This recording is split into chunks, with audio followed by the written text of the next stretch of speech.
Pane chitiko chatinoona chinoitika muri Zimbabwe paspeech yakadhilivhwa nemutungamiri wenyika taura mashoko ekuti aiwa after the ceremony, after the SADC vapedza kupiwa chairmanship, anoti maleaders agosteya aiwa vagonopinda mavillas and then vochizonotowa to the non-energy wasting inova the pamona. Panapa pane chitiko chaitika chashamisa vanhu zvanoka kuti maSADC leaders haana kana kumboteerera. Sandapinda mashoko zvataona kuti aiwa muSADC block machizoita makakatanwa kuti vosubscribe like kuti on the bell icon. Tichipinda munhu muchinzi Mnangagwa asked the SADC leaders to stay on for a state dinner after the summit and a tour of the controversial waste to energy Pamona project in Harare on Sunday. Only the leaders of Malawi, Angola, Madagascar and Namibia stayed for the feast.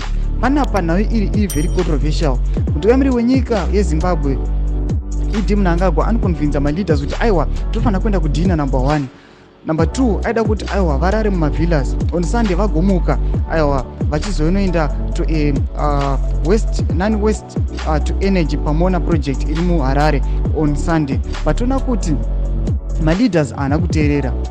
SADC block aina kumbozviteera kuti aiwa tichanoenda tichanotowa ikoko. Toona kuti maleaders kunonzi only the leaders of Malawi, Angola, Madagascar and Namibia 4 chete ndo vakada kungosara for the feast. Vamwe vese vakarwa pasi vakaenda. Zvataona kuti aiwa vanhu havana kutolereta, vanhu havana kunyaso kunakirwa kana kufarira aiwa uchairmanship hwenyika yeZimbabwe. Maleaders aya maybe vanotoziva kuti aiwa nyika yeZimbabwe iri illegitimate sezvakapuruvwa naHichilema. Mutodzai mafungiro enyu muri kudii pamusoro pechitiko ichi. Ninakomese section medu, subscribe, like and turn on the bell icon.